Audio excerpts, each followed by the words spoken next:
All right. I think that's a screenshot. Yeah. We have begun. Okay. Welcome, everyone, to the Week 10 episode of the Blitz. Recap. If you could see, we have a very, very special guest here. Last year's loser, and this year's star. We have none other than Liguori-Koempel, the meatball. Joey, say hello to the people. Hi, people. The commissioner could not join us today, but nevertheless, the show must go on. We have, as always, a great fill-in with Baby Sal joining us. Baby Sal, show everyone the jersey you're rocking. What's going on, guys? Throwback, Tony Romo. You ready now? Baby Sal's very excited Put up a big win against the Giants. Baby Sal and I just came back, from the Giants-Cowboys game. A lot of our league players were involved in that game. So it's cool to watch that. Root on some of our fantasy players, root on our respective teams. Before we get started into the normal rankings, breakdown, and team talk, I want to give the floor to Joey first, if he has anything he has to say. I would like him to touch upon being last place last year, starting the season 0-4, looking like he's down and out, and making such a remarkable comeback, coming in third in the power rankings. Joey, what do you attribute this crazy turnaround to? Did you expect this to happen? What are your thoughts?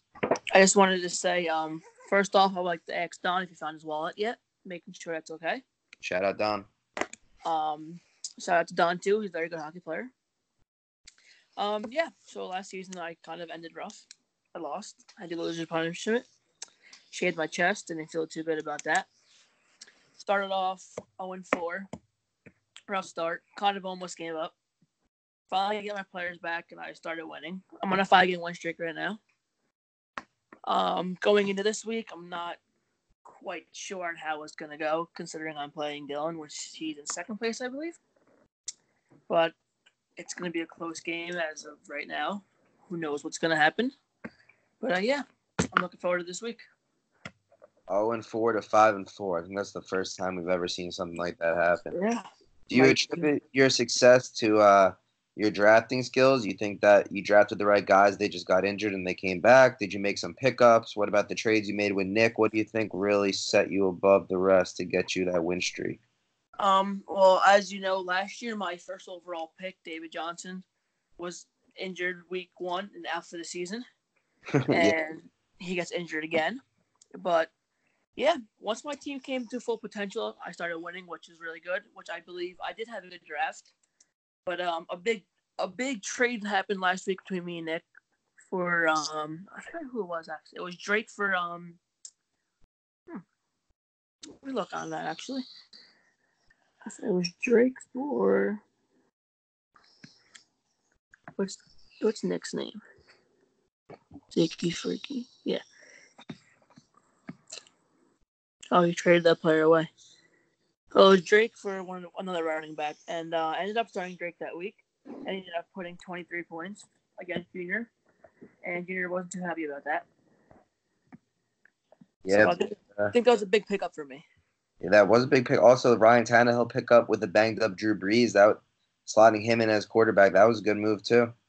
Yeah, I needed to. I wasn't too comfortable with Brees coming off the injury, so I felt like I needed to pick up a quarterback. And with Matt Ryan being injured, I needed an extra quarterback. Yeah, man, I think you covered. I think Joey drafted well. We all said that. You just kind of had to ride the storm where your injuries. But everybody's back now. You're in playoff potential. You went from last place to, top in the playoff bracket. You're 1 game behind me, 2 games behind first place. Look at that. It's crazy. Baby Sal, you got anything to say about Joey's crazy turnaround? Anything you want to say at all about the league? Anything you want to get off your mind? Anything at all that you want to drop for the people? Yeah, as far as Joey, there's a reason we have him on this week. 5 games in a row is not an easy task in fantasy football, no matter what point you're at. But we said it back on that second or third podcast when I was on for the first time. Not to give up, Joe. You're the only one, I think, that followed through on that. Not everybody can come back, but I mean, you drafted well, like we said, and you stuck to your guns. You did make moves though, to try to keep yourself at bay. It's just a job well done. The only problem is the job's not done. Where are you at? You moved up to 5th, so you're in the playoff run. Right. I don't care about power rankings. I care about where you're actually at. But the problem is there's 1, 2, 3, 4, 5 and 4s, and 4 and 5s, and a 3 and 6 that has a good 0.4. So I mean, there's a chunk of us fighting for the top 6 right now. We'll call it top 4 because I think Bill and Anthony, or sorry, Bill and our commissioner Sal is definitely secure. It's not guaranteed, but let's take them out of the equation. So there's 1, 2, 3, 4, 5, 6, 7. There's 9 of us fighting for 4 spots right now. Yeah. You can call it 10 because Anthony's not out either. So. And this is a big week for every player right now. Actually. Huge. This is the hump week for sure. It's a robber week according to Yahoo. Yeah. A big thing I want to touch on for our league for this week is our transactions. This is the last week for trades. Yeah, obviously the deadline is Saturday, so you have to get them done by Friday so they can go through. We started off the week with a bang. Let's go with my trade and Luke. And you also had Don and Anthony. Yes, big trade from Metcalf. And a ton of transactions. I'm not going to go too far into them because I want to wait until we get to the individual teams. But the league is active. Bill brought it up in the chat. It's healthy, where it should be.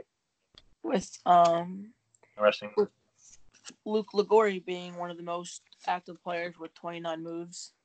Oh my God! Yeah, no, that's a good point, guys. I didn't even see that. What do we have? 2, 3, 4, 5. Damn, we got like. And then you're in second with 23 moves. Actually, no, Baby Sal has 29 too. So he's tied. You're tied with your brother Luke. I feel like I have a whole new team. I got Mahomes coming back, and it's gonna get interesting. You got to take a chance. I put them here with Mara. So we'll see. With Mahomes coming back, hopefully Watkins starts getting work. Yep. But I'm pretty sure I have the most. Probably Luke is second. Yeah, you and Luke are tied. Nico all out of budget. I don't know if that's a my side of the family issue with money, but all of us are out of our spending. That was definitely the case.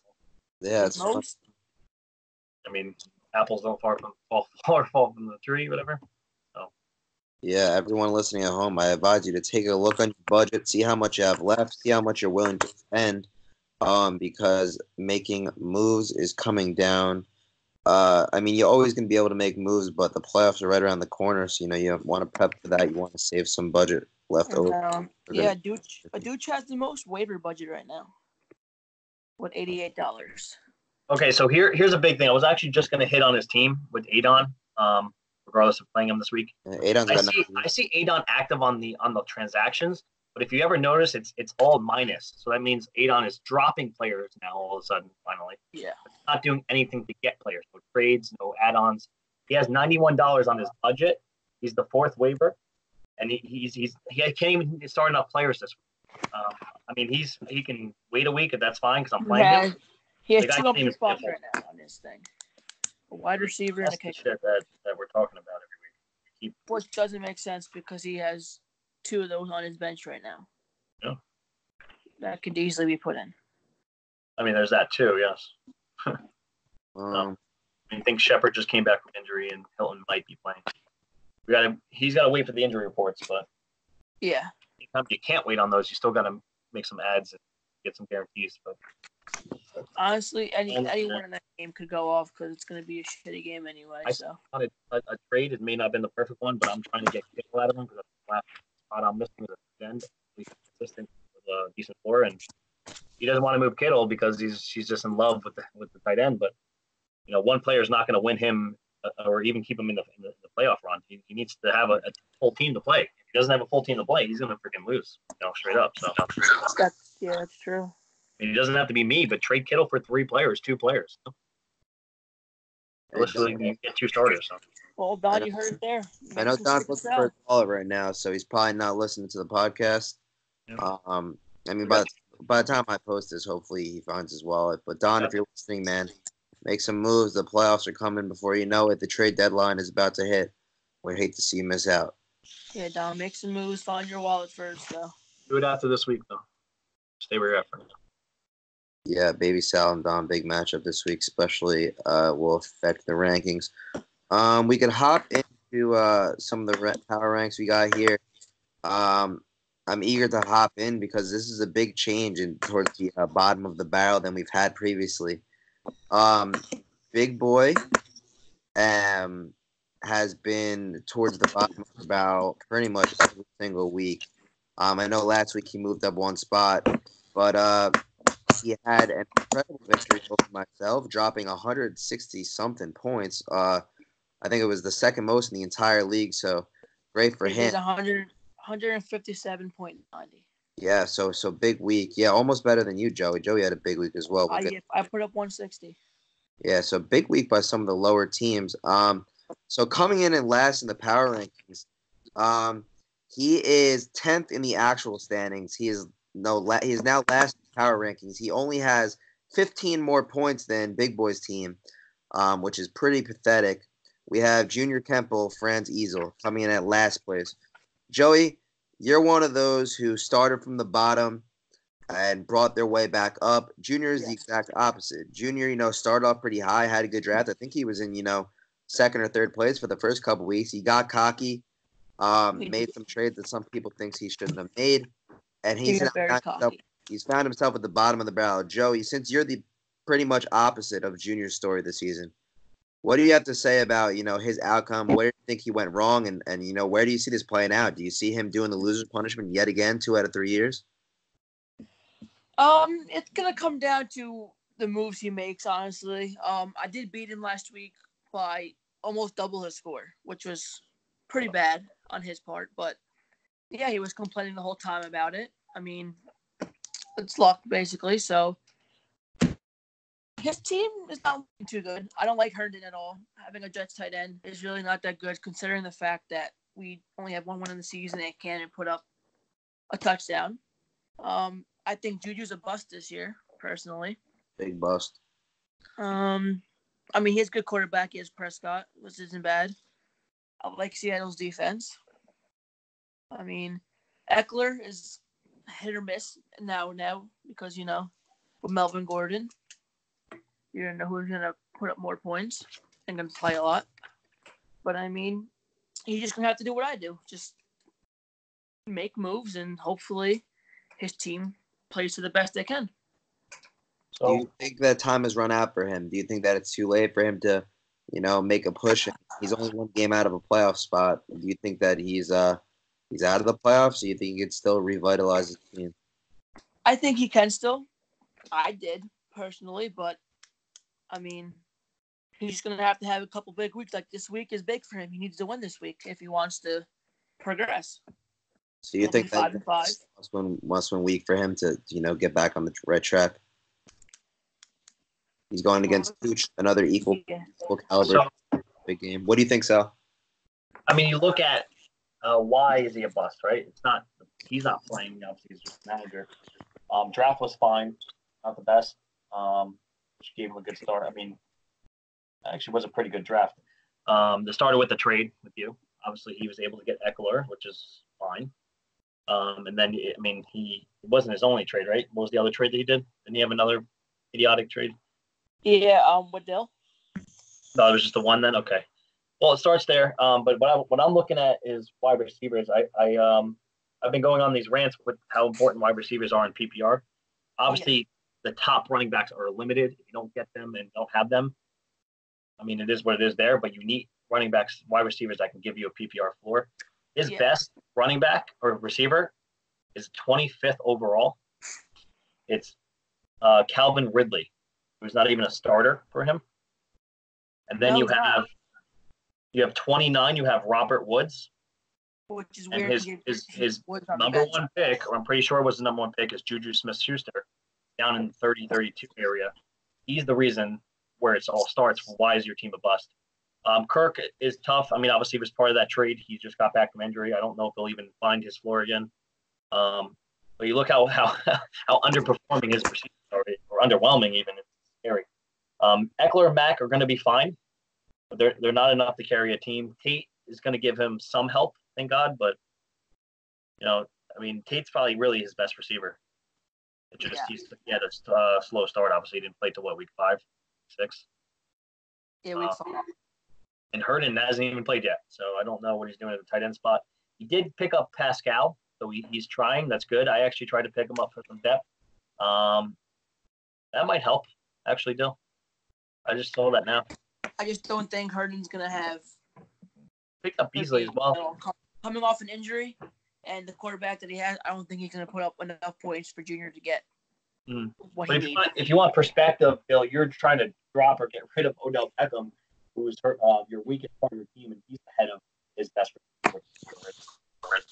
I mean, you can look at the difference from top to bottom,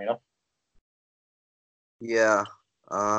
Maybe trade one of your running backs for high-end receivers. Yeah, Junior, if you're listening, man, it's not looking too good for you right now. You went from, third place all the way to 10th. Your points for is not very high, so, you're going to need a couple big weeks if you want to get your way into the mix. The good thing is the league's very tight in terms of record, so you're really only a game or two out. But you're going to need to start making some moves in the right direction. I don't want to stay stuck on Junior, so we can hop into the next power rank, which is number 11. At number 11, we have Adon. Adon really, really disappointed me last week. I mean, that was a very, very important game against two teams with the same record, fighting for a spot. Zeke Freaky, who was our last guest on the podcast, came crazy at Don, talked a lot of shit, thought that Don was a poor manager, didn't even really know who the hell Don was, this and that. That was Don's chance to come and kick his ass. Nick hits the bed, drops 91 points, and you got to think that 91 points in a PPR league is a free win. But you look at Don's team, what does he do? 87 points he drops. Yeah, that was a very low-scoring game for both of them. Yeah, honestly, guys, this could easily, probably switch within a week, but this is probably going to end up being our number 12. We know we're hitting on Junior hard, but this is because it's a combination of Don being a manager, but it's also the injuries now. The team is just completely depleted now. Who they put? Yeah, Preston is out for the season. Deshaun Jackson going to be out for the season, getting surgery on his stomach. Leonard Fournette and Aaron Rodgers are his two only hopes. Frank Gore got him 1 point. Kittle's great. I know that he's trying to hold on to him, but he should be shipping him off. That's one of those comparisons that our Commissioner Sal made a couple weeks ago. Maybe trade a $50 bill for, two $20 bills and a 10th. In fantasy football terms, trade a great guy for a couple good players because, now he doesn't really have anybody to throw in anymore. T.Y. Hilton's banged up. James Conner didn't play, who was his first-round pick. Sterling Shepard, who's supposed to be a big pick for the Giants, has been hurt. Don's got a lot of options to put in here. If he doesn't change anything soon, he's really going to end up doing the loser punishment. I don't want to see him end up in that spot. We've been telling him all year that he drafted a good team, but you can't just sit on that, man. You got to make moves, whether it's on the waiver wire or the trades. I know he's been trying to make trades for Julian Edelman, but that's not the only thing he needs, man. Joey, you dug yourself out from the bottom. I'll say it time and time again. Why don't you think Don could do it? You were with him today. Did you guys talk fantasy football? Where's his mind at, man? We did not talk fantasy football today. We just played hockey, and he lost his wallet. So, I don't know. Don's team is looking. I don't know. He has a lot of people who are questionable to play this week. One doubtful, which he's not going to play. Preston Williams was a big loss because he put up a lot of points for him week 9 against the Jets, but that was his biggest week, of course, because it was against the Jets. Deshaun Jackson kind of hurt a little bit, losing him. And right now he has 2 empty spots in his roster that he needs to fill, so he's got to get on that if he wants to win this week against Sal, which is also a big week for him because he can go 5-5. I think the problem is he's waiting on injury reports because T.Y. and Shepard may not play at all, and he just picked up Slayton. So if he ends up sliding in Slayton to the receiver spot, that's embarrassing. He's he made the move for Metcalf, I understand, but that's a rookie holding up his team at the 20th. I'm sure he can make receiver spot. There's more moves that he can make. Kittle has a 15-point floor, which is outstanding. It's always good to have that. Not winning you games. Hopefully James Conner is also banged up, get back to form.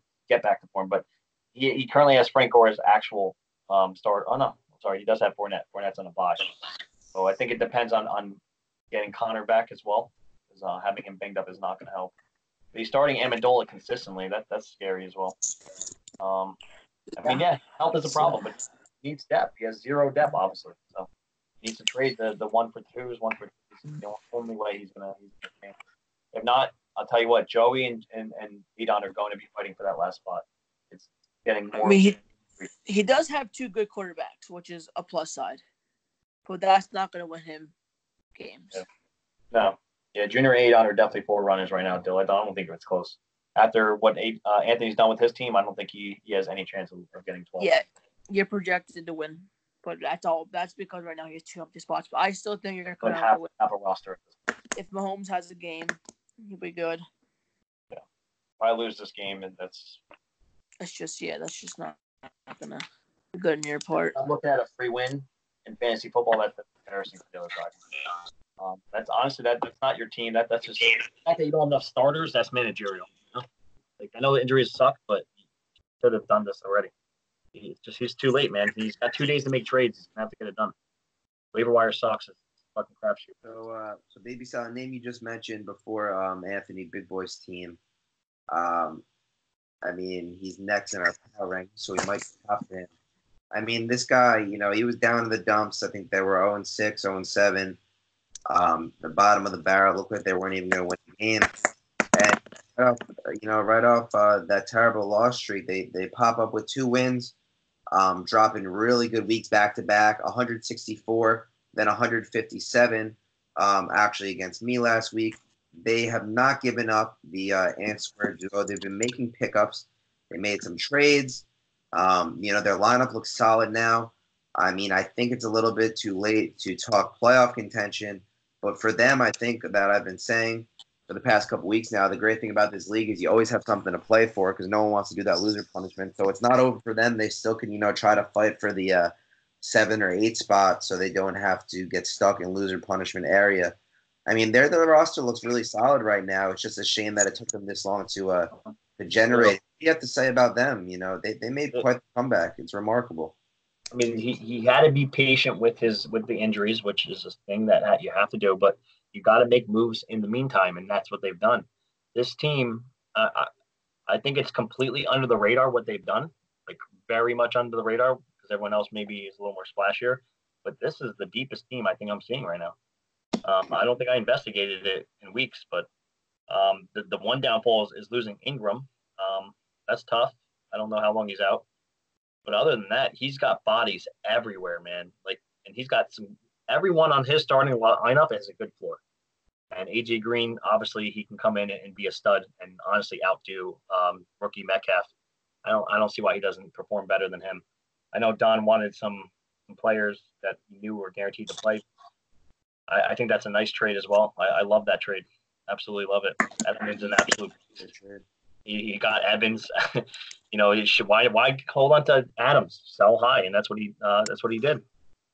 Evans for Adams. By the way, guys, Evans is the number 1 receiver right now. So, sorry, Thomas. So right head neck to neck with your Michael Thomas. Had you not grabbed that for Davante Adams, that's awesome. Singletary's back. Montgomery's a beast. He's got 2 awesome under the radar running backs. He's got Mixon at this point as a backup. Samuels, I guess he's flexing right now. He's doing good. Is Howard on a bye, who's also more depth. I think Geis is coming back, right? I don't think he's staying on IR. Yeah. I don't know. I mean, Daniel Jones is a backup quarterback, but Kirk Cousins has been fine. Royce Freeman is always good as more depth, but I mean, look how deep this team is, Bill. Now they're healthy. If he can get to the playoffs, I don't think you're not scared. Are you not afraid of this team with this floor? No, I'm definitely afraid of his team. I'm definitely afraid of it. His team just took me out. I mean, it looks like we're 99% chance we're not going to see him in the playoffs unless something crazy happens. How high? I think it's maybe like 80, but I don't think it's that high. Yeah, he has the least 2 games out. He has the least points for in the league. The best he could do is 6 and 7. There's a bunch of teams, that are 4 and 5. So I mean, because of his points for, he's like 3 games out. But yeah, I mean, anything's possible, man. But you know what he can do is he can ruin playoff hopes for some people. I mean, every game that I went 6-7 one. every game he's playing right now, he could treat as the championship. Trying to fight for one of those top seeds in the constellation, so he doesn't. One thing, I'm definitely scared if he makes it. Number two, he's going to ruin some dreams for the next end of the season. Yeah. And but regardless of that, he ain't making 12. He's not gonna have to worry about that money. Kudos to him. Will probably, if worse, he ends up in that stuff and that freebie spot where he posts next year. So, Joey, think about your big. I like the Big Evans move. That was huge for them. One thing, but their team does not look that bad now. I mean, it's excellent. A lot of their people went off this week, considering the fact that Russell Wilson put up 51 points for you and they still beat you. But yeah, a lot of people put up 20 plus points in their team.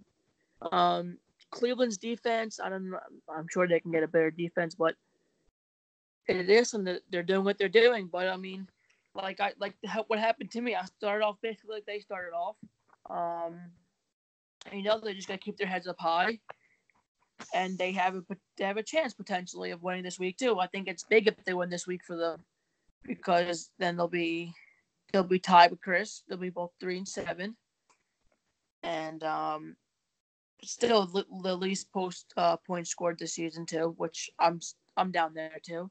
But yeah, just gotta keep your heads up high and just hope for the best. Yep. Yeah, I think the timing was the only downside, because he got more in a hole. 0-6 was, or 0-7. That's but besides that, I was gonna say, I think Anthony, as a person and as a fantasy leader or manager, I think he's better off by himself. I think we had this discussion but no offense to other Anthony, but I think Anthony Koempel should be managing by himself. I think he'll do a better job that way. Yeah, I still think a better job on his own as well. Where connection is working out. Yeah, I think that worked out. Kind of put them. Yeah. Okay. So after these boys, we now have coming up Nick Santuccio. Nick Santuccio, funny, last week Nico Liguori took shots at this guy who's his flag football quarterback, which is kind of funny, but he's not a fan of his team. I honestly thought Tucci had a good draft, but he had a good couple weeks. The team's very hit or miss. I think that Ezekiel Elliott is not performing like how he anticipated. He's having a good season, but he's not putting up Dalvin Cook numbers, which is where he drafted him at, the 4th or 5th overall pick. Keenan Allen's very hit or miss too, man. And he'll drop a 40-point week and then he'll drop a 5-point week, which sucks because he's his wide receiver one. I think Tucci's team is okay, but he's like the perfect definition of a middle of the pack team. I don't see anything great out of it. I don't see anything terrible. I think that the best thing for him is maybe a 5 or 6 spot. He's right in the middle, 4 and 5. In the middle of the pack in terms of points for, kind of towards the upper half. So I don't know. Where do you guys see, Tucci ending up? He's kind of hard to read right now. I find him somewhere in the middle. Yeah. 4 and 5 coming in. Tie with a couple teams. In 8th, but we have him at 9th in the power ranking. Is that where we're at? Yeah, I can see him coming in the 7th, 8th spot. Underperforming, for sure. It's definitely underperforming, but it's the players. I mean, he's got great roster players, especially starters. The bye weeks definitely killed him because his depth got hurt. We thought he had good depth in the beginning of the season, but that didn't play out well. Things changed pretty fast in the NFL, so he's got still a solid team. Honestly, he still has that base. Just like Keenan Allen, is not the same Keenan Allen this year. I think Sanders has a huge turnaround on the Niners, though. I think he's showing it already. So yeah, put a big points for him this week, Sanders. Ingram last week, he kind of got back on track with his floor. That's always decent. Waller's been solid. Yeah, I think he's like you said, he is the definition of a middle of the pack, but I think he's underperforming roster. So that's pretty much where I'm at with that. I mean, he's trying to send all these trades, but he hasn't got any done. I mean, has he actually made a trade? Still looks like the same people to me. I don't think Tooch has He made a trade. hasn't completed a trade, so maybe he needs to compromise a little better. I know Nick went in on him a little hard, but to be the nicer version, make it work.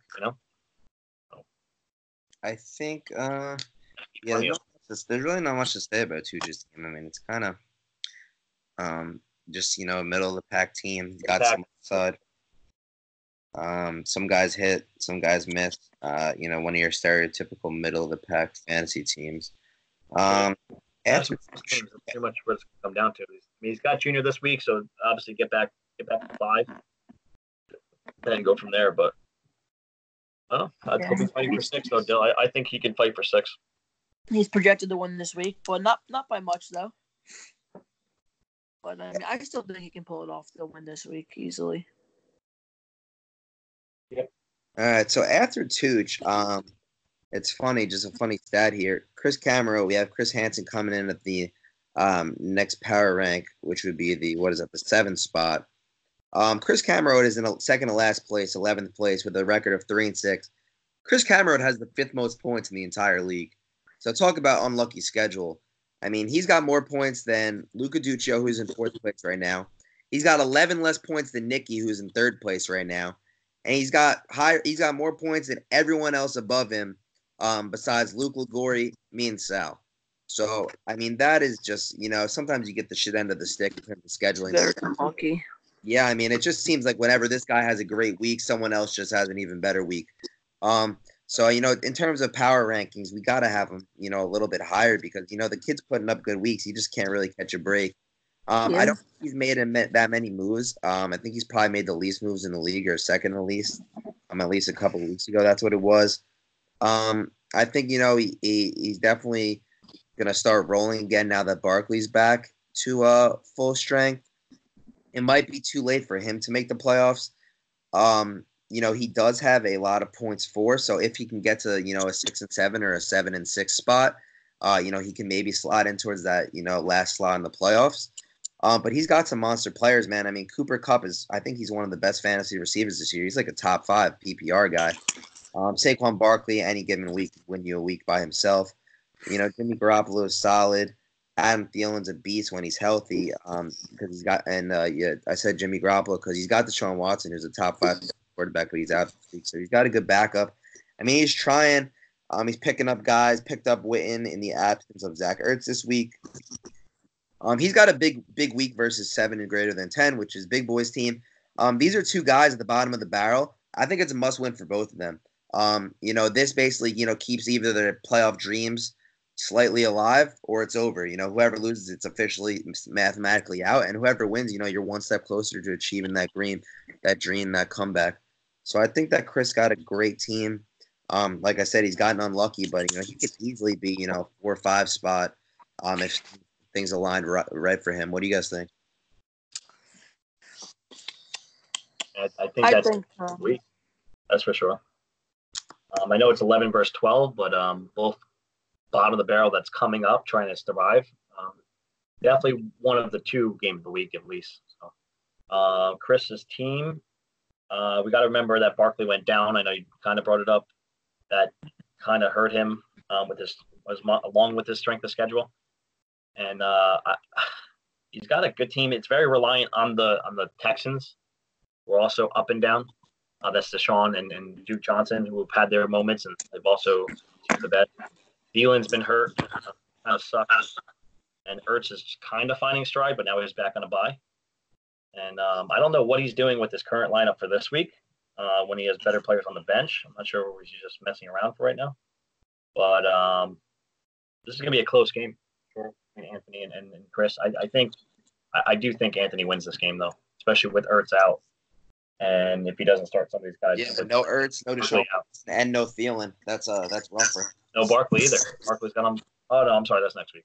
Nah, he's got no Thielen and no Ertz and no Deshaun Watson. I mean, those are 3 of his. Those are like 3 of his first 5 picks right there. 3 of his best players. So yeah, no, I can't see him winning this week. Yeah, so that that leaves it open for Big Boy. What do you think about Chris's team, Joe? You think he's getting the shit end of the stick this year?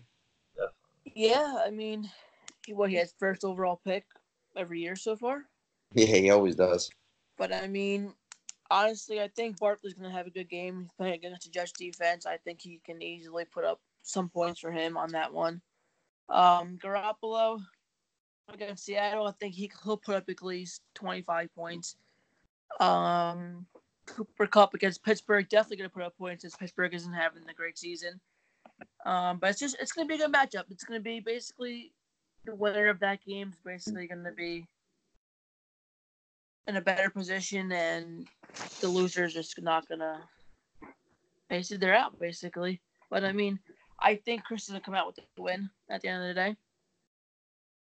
I like Chris's team. I like Baltimore's defense a lot, but yeah, Thielen getting injured kind of hurt him. Yeah. But yeah, otherwise, his team not that bad.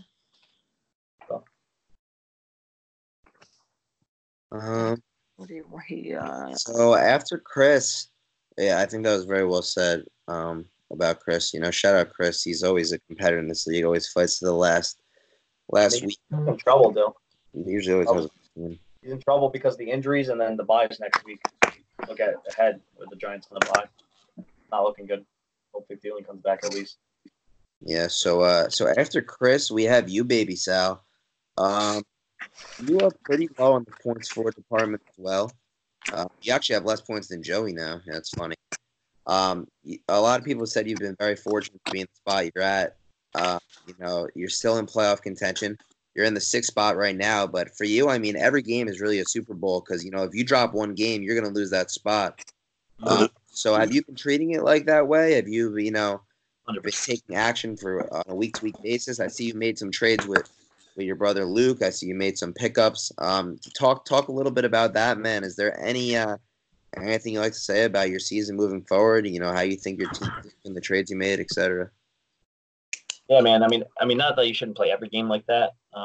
Win and go home. But with my points for a situation, leaving so many points from my receivers on the bench throughout the year that me and you talked about, trying to get cued and just not playing the right receivers. I need to stay a game ahead. That's the way I see it. I have to have one game ahead because of points for, and that's the way I'm playing it. So you got Mahomes back. I have Mahomes back. Hopefully, but Matt Stafford's been good. So I'm not too concerned, but Matt Stafford's playing Chicago, so I'd like Mahomes to be back.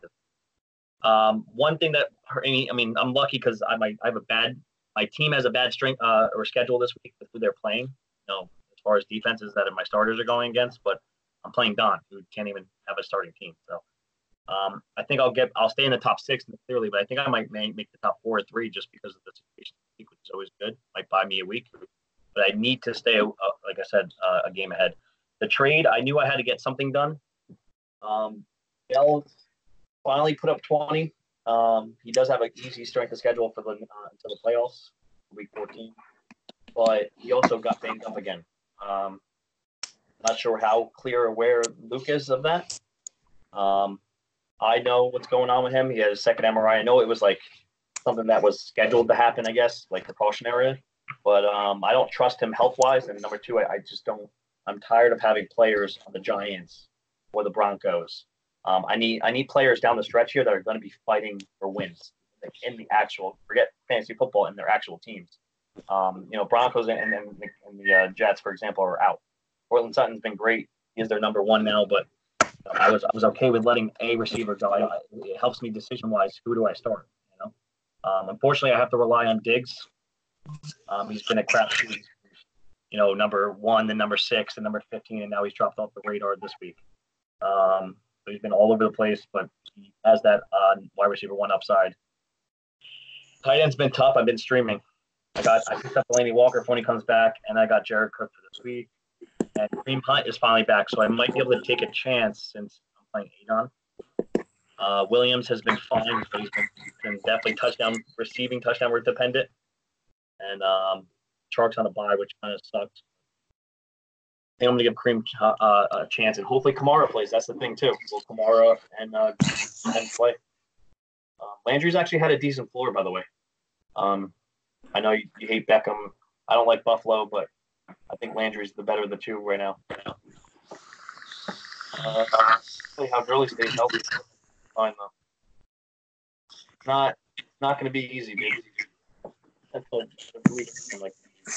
But I'm happy about the trade. I think I get a lot more out of Kamara in the long run versus Bell. Joey, do you like Hard to win you a game. No. I do like Sal's team. I like Mahomes, but coming off an injury, who knows how he's going to perform coming into this week against Tennessee. But I mean, otherwise, Landry was kind of. I picked him up. I think I drafted him first one year, which was a stupid move by me. But I mean, yeah. Kareem Hunt coming back. One more week, I need Landry to for give me a score, though. One more week. I think if Kamara isn't going to play, definitely start Hunt. I think he might do good. Who knows? He could potentially put up points for you. But otherwise, yeah. I mean, he's got a good team. 5-4, also tied with me. But yeah, this is another big week for Sal. Yeah, coming in 6-4. It's big. Anything can happen in fantasy football, so fucking anything.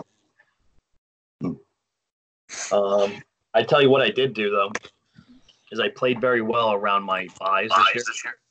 I did hang on to Bell and Gurley, kind of get through that, and obviously I waited till last minute to do the damn trade deadlines this week. The only one I have in a buy left that I care about is this week. I don't have to worry about that. Listen, that's not a problem for me. We'll see. Maybe that plays out for me. And injury bug hasn't really changed that much. Effort stepped up big time. Coming after you, we have your little brother Luke. You're actually rated higher than him in the actual standings. He's got like 150 points than you. He's kind of got the shit end of the stick too. 4-5 with the third most points in the whole league. I think Luke Liguori had one of the better drafts. And it's funny because his team doesn't really look like anything that he drafted.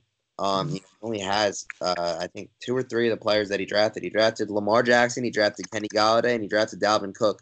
And other than that, his entire starting lineup is facelift.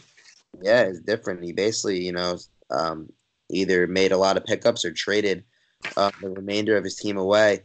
Baby Sal, you're a big believer in the fact that, he kind of ruined his team with the Amari Cooper trade. Then he kind of made that big trade with you.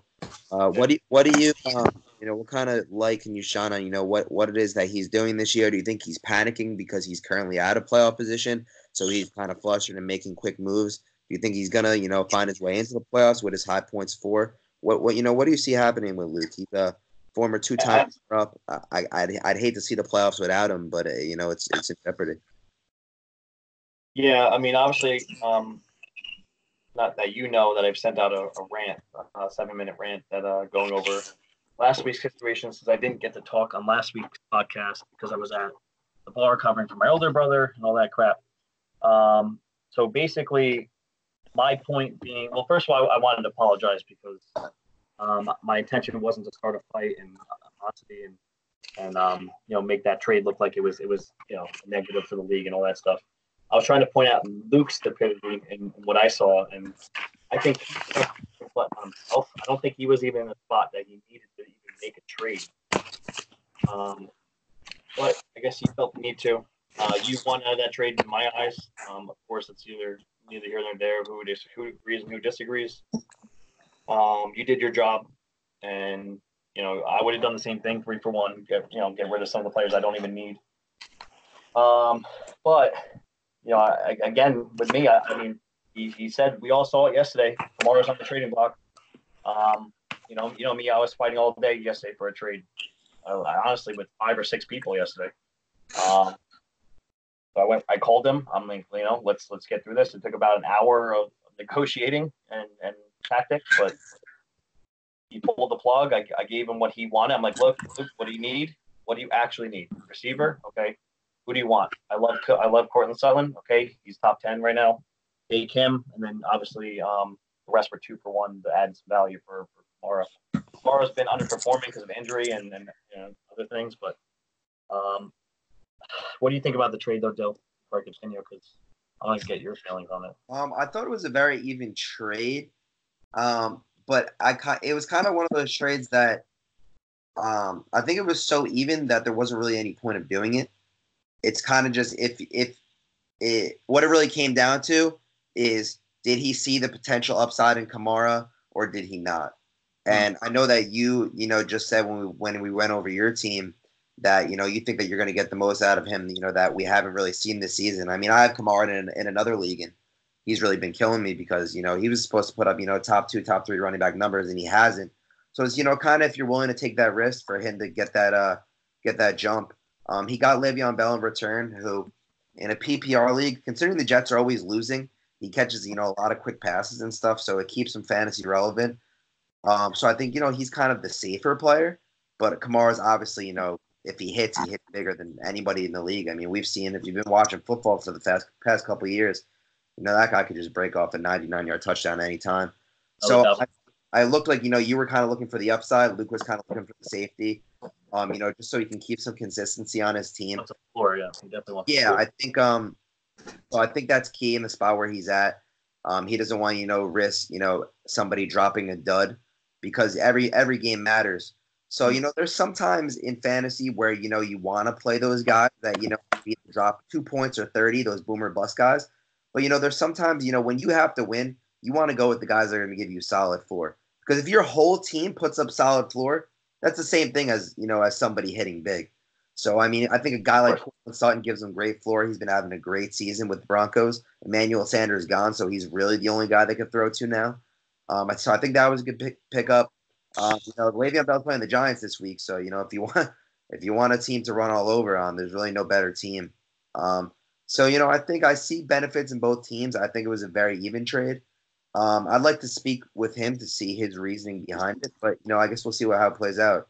Yeah, I will tell you, I tried to get Crowder out of the deal over Robbie Anderson, but I did settle for him to make it more fair. I thought that would have made it a little more leaning towards me.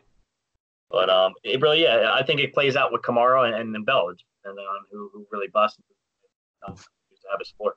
But that's what it comes down to. But I didn't hurt anybody, didn't hurt anyone. Joey, what do you think? Lev Bell's your guy. He's on your Jets team. How do you think about him joining Luke's squad now? Did you see that trade coming? And what do you think about Luke's team?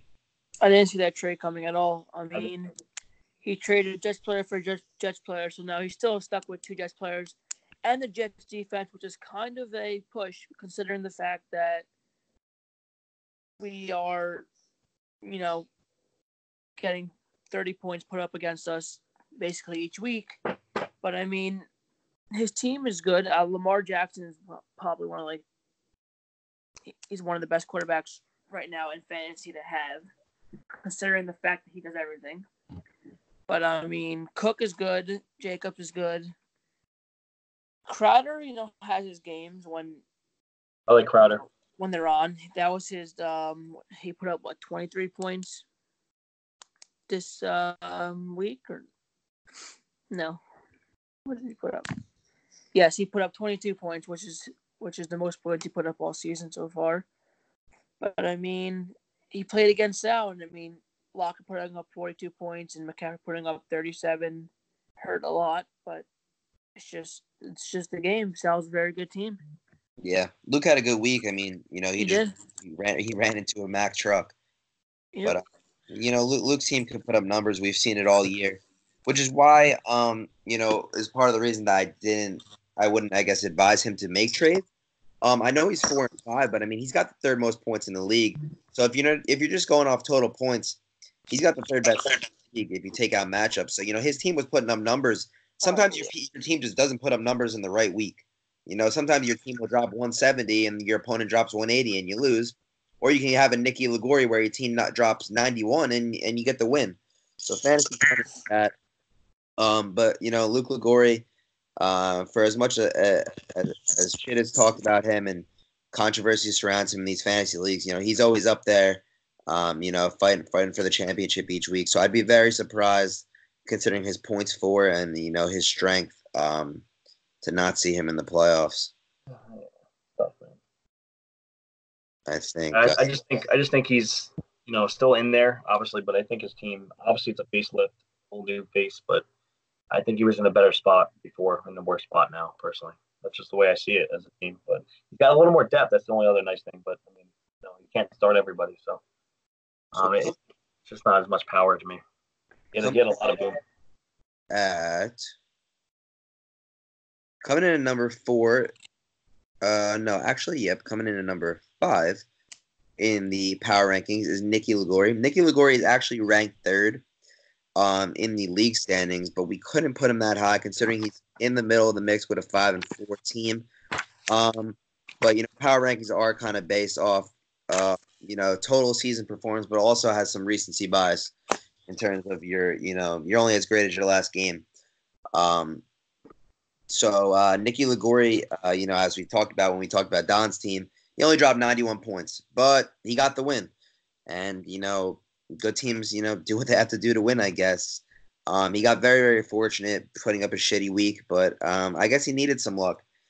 He kind of got unlucky the first half of the year. I know that Yahoo auto-drafted him players he didn't want, but, he made some moves. He made a lot of trades, made a lot of pickups, and, he found himself neither here nor there in a playoff position. He's in 3rd place right now. He was towards the bottom of the barrel when the season started.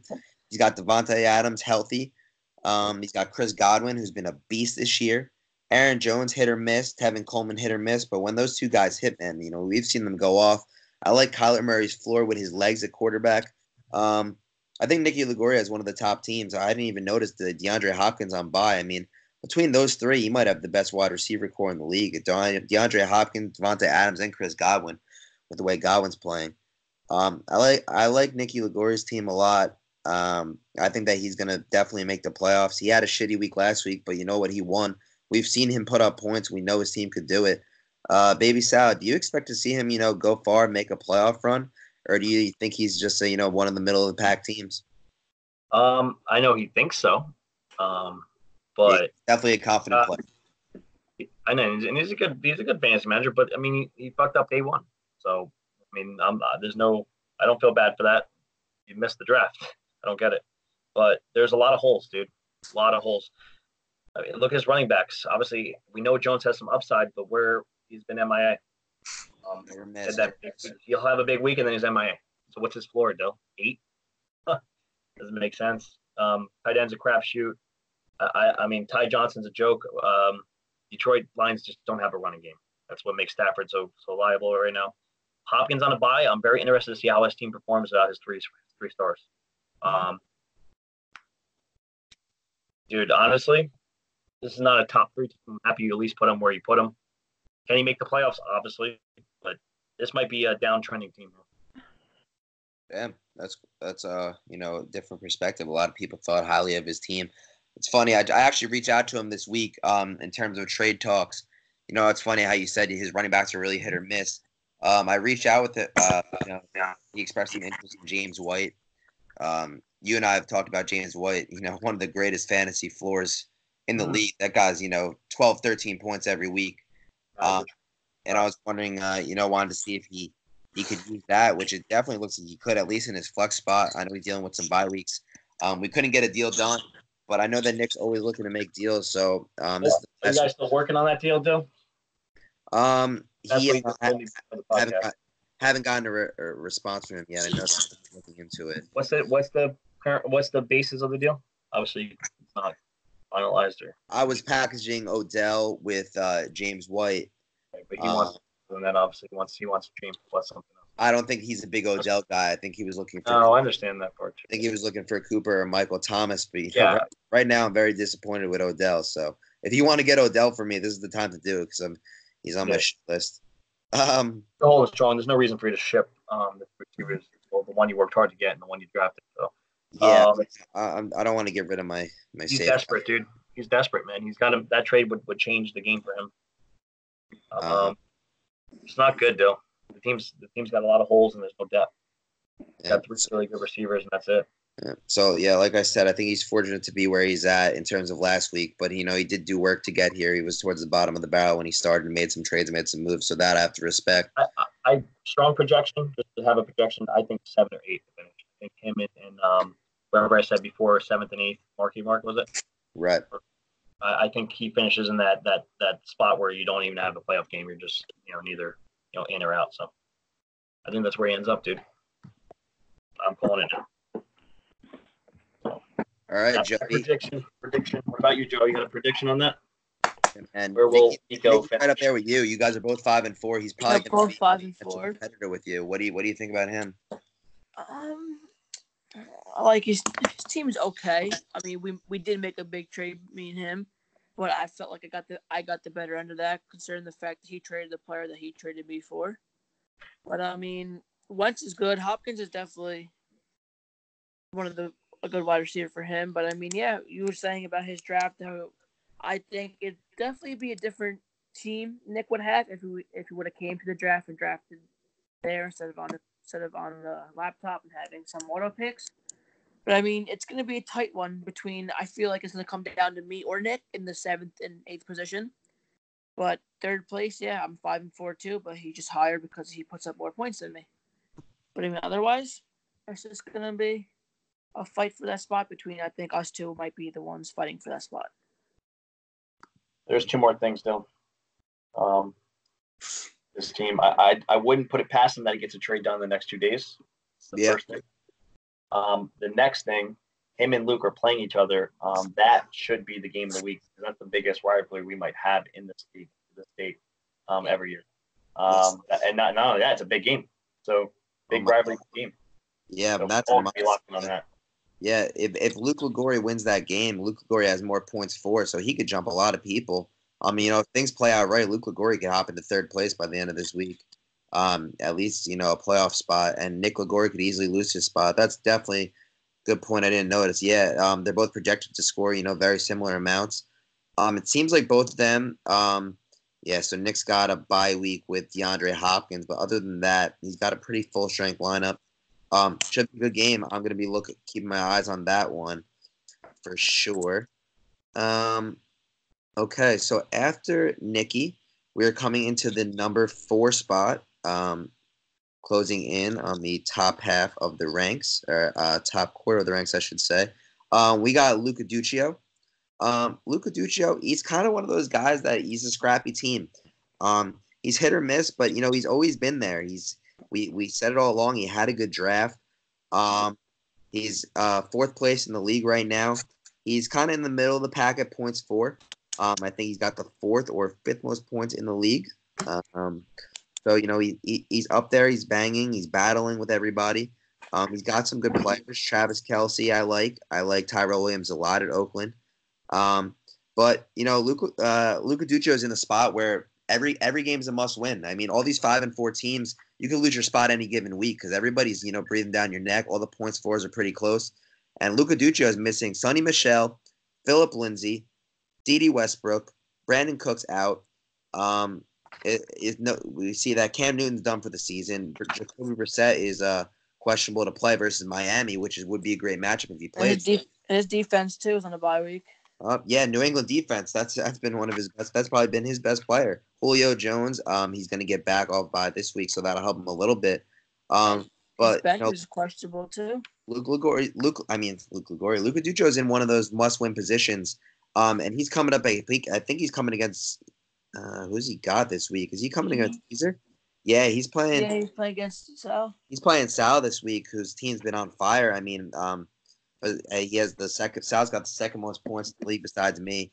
But he's in 1st place. We'll talk about him in a little bit. So, it doesn't look good for Luke. I mean, he's in a good spot now, but he's got to get through the commissioner. What do you guys think, man? Do you think he's a playoff team, or do you think that where he is now is as far as he's going to go? I mean, this week's going to be a tough week for him, definitely. Considering the fact that 3 of his players have buys and he really doesn't have anybody to fill that in right now. I mean, he just has to put them in. But it's going to be a tough week. Definitely tough. But I mean, it's a big win if he pulls this off for him. I don't know how the point stands for him, but yeah, 5-5 going in is definitely big. Maybe so. What do you think? I mean, from a floor standpoint, he has a very solid team across the board. Let's take injuries away from the equation. We said this for all season. Basically, he's a middle of the pack guy at worst as far as the team. Team is underperformed early. He's starting to have a couple good games or a couple of wins. This week is horrible. Yeah. Brandon Cooks is a big disappointment, fortunately. How long is he out for? Not that he really hit his stride. Yeah. I think He's he got concussion. Okay, so he could be. You don't know. Could be 2 weeks. Yeah, he got hit in the head. I got him in your league, so I know he got hit in the head like the first play of last week's game. So he's out on the concussion protocol. But we've seen it with some players, man. You get too many concussions, you never really come back the same. So he's a big he's got Sal this week. That's with the situation, and then he's got Nico next week, which is a winnable game, like I said, with Nico's team, depending on how he ends up this trade. I just want to look at his strength of schedule because it's not looking good. And he's got me. Then he has Anthony, which we know where he's at right now, which is a tough game for anybody. That's his ending schedule is tough. You mix that formula with what's going on with his health. Never a good formula. I think he's going to be one of those unlucky ones that don't make it. That could have and should have made top six something all year. Yeah. But he's right now, so that's good news. I know that he's a good manager. He's knowledgeable about football. He tries to make the right moves, but sometimes he just gets to the end of the stick. I know he's in a couple leagues, and he's always competitive in all the leagues that he's in. So I'd like to see him in the playoffs. But yeah, we'll see. I mean, he definitely got a tough task ahead of him, but it's doable. There are people in worse spots than him. After him, I want to jump to our special guest on the show. Liguori-Koempel is coming in at third in the power rankings from waxing his chest only a few months ago to being 0-4 to now third in the power ranking in playoff position, fighting to get in an even better position. I think that's just incredible. Just a quick golf clap for Joey there. On a 5-game win streak, I think that's the biggest win streak in the league. I mean, I started 6-0, so that was 6, but right now active win streak, that's five wins in a row for Joey. Joey's team is firing full steam ahead. The only problem is he's running into a very frustrated Dill team who's on a losing streak right now. So I'm coming with a vengeance. Joey, do you see your win streak to continue? Do you think that 3 is a good spot for you? Do you think that you'll be in 3 next week, or do you think you got a big task on your hands? I have a very big task on my hands. I mean, coming into this week, I said this earlier when we first started, I'm very nervous about this game because it's just your team's very good. I mean, 6-3. You're obviously second place. I mean, you have a good team. Russell Wilson's a very good quarterback. Michael Thomas, too, is going up against Atlanta. I mean, who knows at this point what's going to happen? I mean, Chubb is good. It's just our players both have to perform. I think it's going to be a good matchup, actually. But the projections are thinking you're going to win. You're favored by a lot right now. But, I mean, it's just going to come down to whoever players just perform better at this point. I mean, I would love another win. Would you think it would be fair to say that since you have both the Chiefs receivers, do you think that Patrick Mahomes coming back, is going to give them a boost? I do think it's going to give Sammy Watkins a very big boost since Mahomes got injured. Sammy Watkins hasn't been putting up that many points, but Hill's been still contributing a lot of points for me, which is very good. And I also have both of the Cardinals running back now since Drake got traded to the Cardinals. So, yeah, I think Mahomes coming back is going to be very big for me, too, between having both wide receivers into my positionings. Yeah, so that's a good point that you said about it. But also, too, Mahomes is coming off an injury, so who knows how he's really going to be. I feel like he'll throw the ball more since it's an ankle injury. He might not want to run as often as he's been doing. But we'll see. We'll see how it goes. Yeah, looking forward to that matchup. That's definitely going to be a big one. Baby Sal, what do you think about Joey's team, man? I mean, we've said it time and time again. This guy's comeback has been remarkable. But just his team itself and, on the future, where do you see him going? Do you think he can keep this going? I mean, I do think third is abundantly high. As in, it's not like he can't get to third place rank, but I don't jump the gun for him. You know what I mean? Or give him some bad juju. A little higher ranking, but definitely, obviously, you deserve to be in the top 5. With that being said, dude, I think you're like one player away from really having a top 2 or 3 team. And I think that could be the difference in the long run. But are you purposely starting Watkins and Hill this week? I just want to talk about. Yeah, they've been in my starting lineup since I got them. But I mean, because I have Boyd on my bench, I'm not too comfortable with him right now. You like Carlos Hyde. Yeah, he's on a bye week this week, so Johnson should play. You could probably move Williams up for Watkins and get Johnson in. Obviously, take Drake out anyway. But I mean, I understand with the situation. Boyd hasn't been doing that great, right? If Hyde was playing this week, I'd say play him over Watkins. The Bengals are 0-8. AJ Green's coming back. Yeah, even though I'm your competitor, I wouldn't advise you starting Boyd. Yeah, I mean, if Mahomes is healthy, I want any piece of that Kansas City. Oh yeah, definitely. I do too. I just think it's tough to start two teams on the same team. I understand that it's Kansas City Chiefs and Mahomes is back. Yeah, and someone's got to bust. Maybe make the decision and maybe even like go for. I mean, I know this is getting cute, but like Deontay Johnson. I don't know. How's AJ Brown's floor? It's not bad. I mean, you could always go AJ Brown over Watkins or something. But that's just this week, though. I think when you get Carlos Hyde and Johnson in your lineup, you have a very solid. Yeah, Hyde's in the bye week right now. I would definitely put Hyde in for Drake and maybe even start Johnson as my flex. I forgot Drake did, right? Didn't he just have a big week? Yeah, he's on Arizona. Okay, that's weird. Yeah, because Arizona and his first game in Arizona put up a lot of points. But if Johnson's playing, that's obviously negated. Yeah, if Johnson's playing, I'm obviously going to put him in. I mean, Henry coming back was awesome. Hill coming back. Those are the two guys you needed to wait for. Matt Ryan did his thing until Breeze got back, but having Breeze back is obviously a huge help. As soon as my players came back from injury, my team started going up. If you believe you have a playoff team, I thought you always did. Your depth is always hurt you. I think in the long run you don't have like good enough depth, but you gotta hope for no more injuries from here. Yeah, the injuries killed me. I mean, week 12 is gonna hurt me very bad. That I have seven players on a bye week. Trade, dude, before the deadline's over, though, Joe. That's the only thing I was doing actually for the depth. But I don't see myself coming in the top 5 at all. I want to say I'm going to be hoping for the 7th, 8th position, but tell you what, though, see how it plays out. You could sell Hyde or Devontae Freeman. You could sell high in them while you still have a chance. You don't need to carry all of them. That's one thought. Yeah. Get a receiver. Obviously, receiver would be your target. Season ended today. Joey's in 5th place. He would be in the playoffs, but like we said, he does have a tough task ahead of him. So we'll keep an eye on that matchup. But nevertheless, we cannot take away from what Joey's done this season. It's been very remarkable. I'll say it time and time again. Coming in at number 2. Oh, you two are playing each other, man. Coming to number 2. It's funny we are playing each other as myself. Not in the number 1 spot anymore. I've been on quite a losing streak.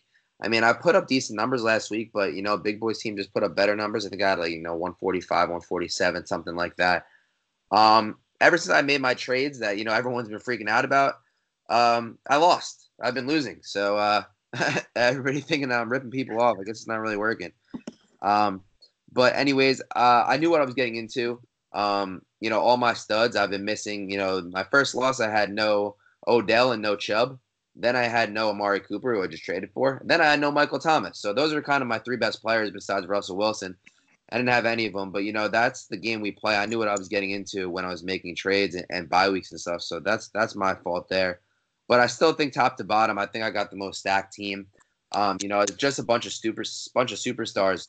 If I could just get Odell to perform, he's a first round pick, and he's just not been living up to his potential. Baker Mayfield looks awful. The Browns look terrible. They're so overhyped, and it really disgusts me. But other than that, Russell Wilson's been keeping me alive. He's the best quarterback this year. Russell Wilson has 25 touchdowns and 1 interception this year, so just keep a look on him for MVP. I mean, this guy's having an unbelievable season. I like Nick Chubb and Chris Carson.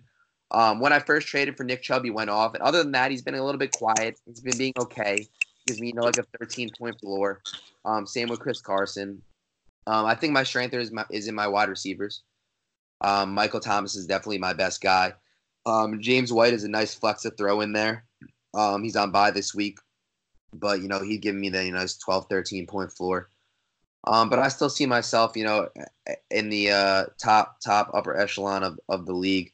I think I'll definitely be in the playoffs. I'm looking for that first round bye right now. I know Sal's ahead of me. What do you guys think? Do you think that what do you guys think about my squad, Joey? I know you're playing me this week, but Yeah. Moving past this week, do you still see me up there in the top? Yeah, I do. You're a very good team. I like Russell Wilson. Like you were saying, Odell's not been performing for you. I personally think Odell's a bust, but who knows? I think if he had a better quarterback throwing to him this season, he would be having a better year. But I mean, yeah. I mean, Cooper's doing good for you. Michael Thomas, just 6-3, just a very good record right now. I mean, just three. What you're on a lose streak of 3, right? Yeah, man. So yeah, started off 6-0, going down three losses is kind of tough, but you're definitely up there. I mean, I can see you definitely being in the finals, or I can see you in South finals, or at least you getting into the game to be in the finals. But yeah, this week's gonna be a tough week between me and you for our matchup. Baby Sal, you're one of the guys that had given me one of the losses that I have in my little stretch of negativity. What do you where do you see my team going? I know that you were a big advocate against my trade with Luke, but ever since I made that trade, I lost 3 straight. Do you still think that the Amari Cooper trade is really benefiting me, or do you think that I might have sold too many guys? Well, I mean, Josh Jacobs has been kicking ass ever since I got rid of him. I mean, there's no doubt that this is a week. If not, I mean, well, the last couple weeks as well, you've had to go through that stretch of bye weeks. But this would be a good week to have Josh Jacobs. James might just give that nice points you're going to get. Literally 15, right? I think it's on the mark. He's been Odell, I mean, dude, he still has a floor. He's got that same thing around that 13 to 15 point floor. We want Odell to be that boom guy he used to be. If you want to just talk about him individually, though, I mean, there's a lot of mouth to feed on that team. The team hasn't been performing well. Baker can't get the ball down the field, all that good stuff. But has Odell lost his go deep or get across with the slants and safety type runs? Can he just not do that anymore? We know he can catch. PPR is what's keeping him alive. But he's not. I just haven't watched too many of the Browns games. I know the recent game they lost, there was a 4th down play that I only saw it because they showed it on SportsCenter, where Baker kind of forced the ball to Jarvis Landry over the middle. He was in double coverage, and the ball was incomplete. And then they showed the camera on Odell, and he ran a stop and go route, and he absolutely torched his defender. It would have been a touchdown, but Baker just wasn't taking those shots. That's all together. The thing is, for deep route guys like Odell, although you can hit him with a quick slant, he could take it to the house because he's so damn fast and athletic. But a lot of the highlights we see of him are these deep routes where he's jumping over guys one hand, making these long touchdown runs. Deep routes take a long time to develop. So whether you're running a post or running a stop and go, you got to wait for the player get downfield, make his move. And with a team that has such a shitty offensive line and a quarterback that's not playing well, it takes a long time to develop those routes, and Baker Mayfield is just not getting the time, and it doesn't seem like he has the poise to make those throws. So that's kind of hurting Odell. I think Kitchens is a terrible coach. I know the Browns were very overhyped this season. What are they, 2-5, 2-6? He's a horrible coach. Which is just embarrassing. I mean, I think Kitchens is gone after this year for sure. But yeah, I'm a owner of Odell, and I'm suffering from it. I expected, first round production from him. I think he'd be better if he stayed with the Giants, to be honest. I definitely do. In terms of fantasy points, it can't get much worse, but we'll see. I got some other superstars to pick up the slack, but he's definitely letting me down. Just your starting team is just so solid, though, as far as consistency. That's why your team's so good. we're going to head into it right now and next, but, I think Sal just has that bigger boom, and in the long run here. It's going to be close, man. Obviously, you're going to be in the playoffs. I view you as a lock in the playoffs. And, as far as this week, I know it's getting cute again, but do you start to mark Parker over Beckham, especially Preston Williams? I know he he blew up this week, but the guy's on IR now. So, I mean, they're going to need Parker more. Yeah, I mean, that's definitely something I can say. I wish I had James White. If James White wasn't on a bye, I would have started him over Odell. No doubt about it. I think Odell's kind of one of those guys that no matter what he puts up, you got to start him. You got to play your studs. I've been preaching it all year. I'd be hypocritical if I didn't go with my gut. But that's the other thing is the matchup, though. They're playing Buffalo. Definitely something I'm thinking of. Yeah, I mean, Parker doesn't have the greatest matchup either. Indianapolis has been pretty good.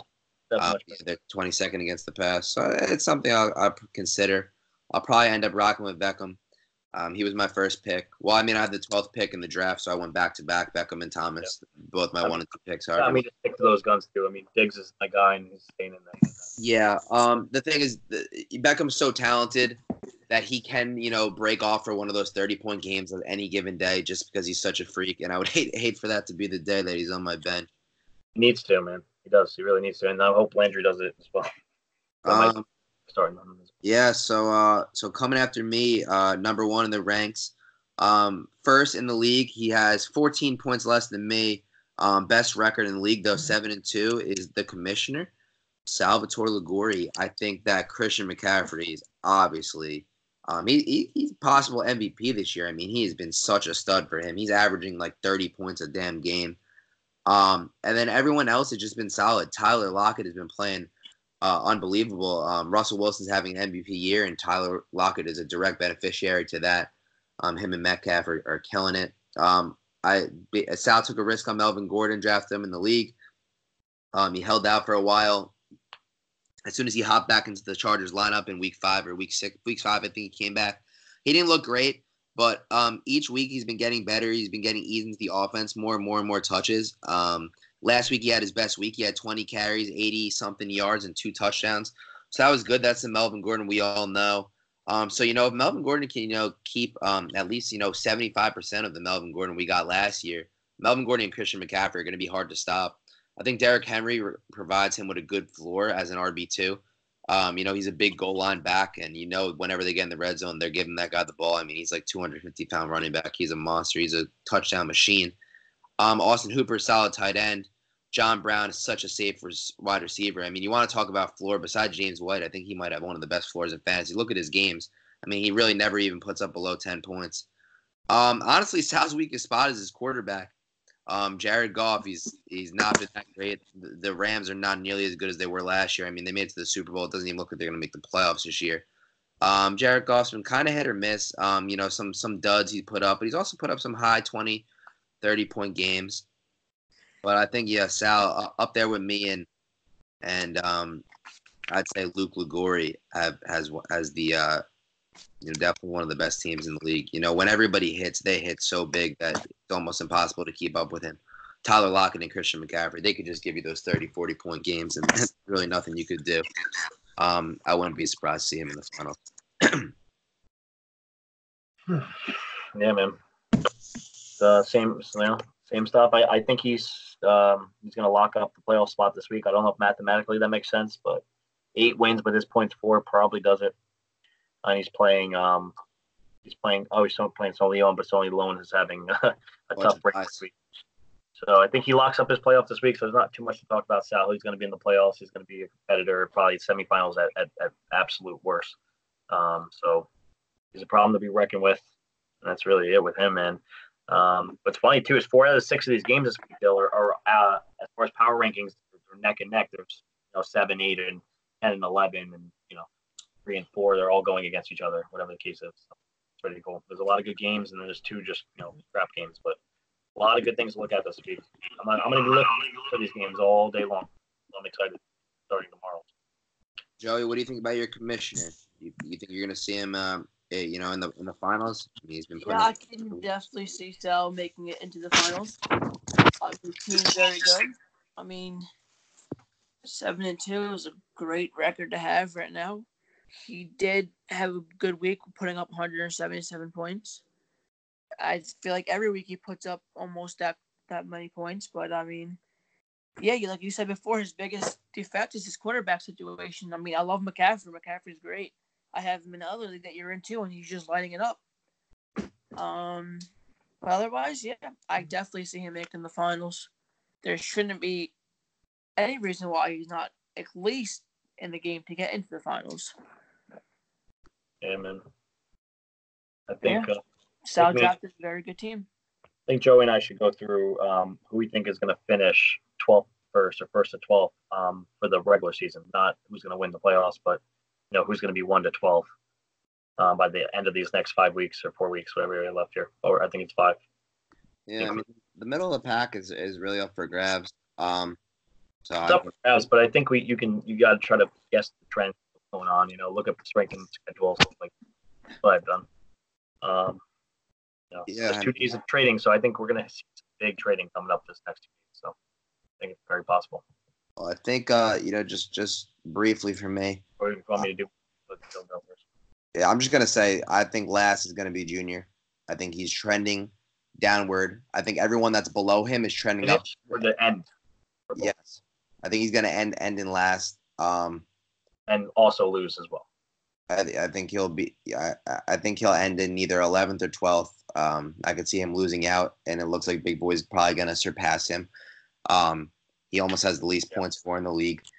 So I could see him, 11 or 12. So if I had to bet my money on who's going to be last, I think it would be him.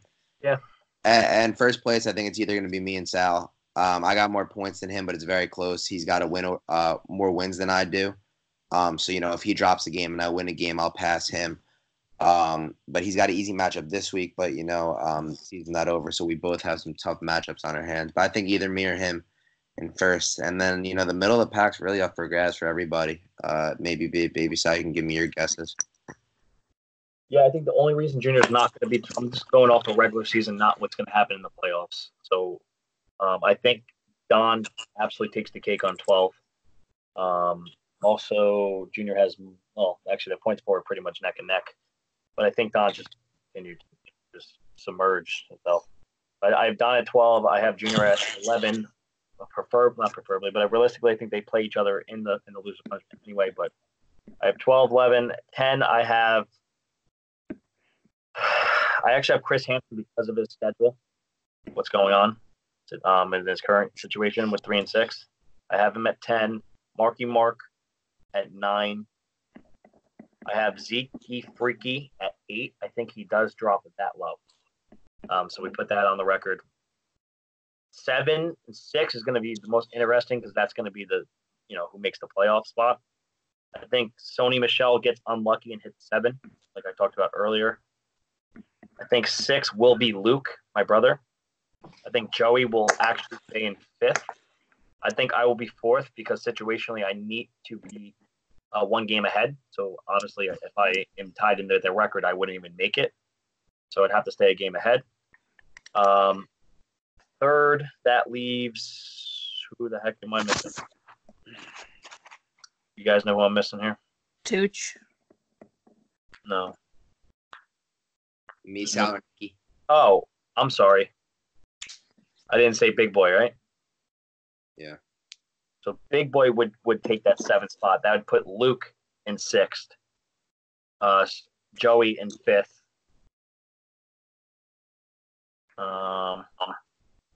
I'd be still. I have to be finishing 2nd, and Sal is 1st. I can't remember who I'm missing here. So my playoffs are going to be still Sal, me, Joey, Luke. I guess somebody has to move up, huh? Nico. I have Nico dropping out. So the next one up would be Sony Michel. I mean, not Sony Michel. Would be a Dooch. So Dooch would be 6th then. So I screwed up. I missed on.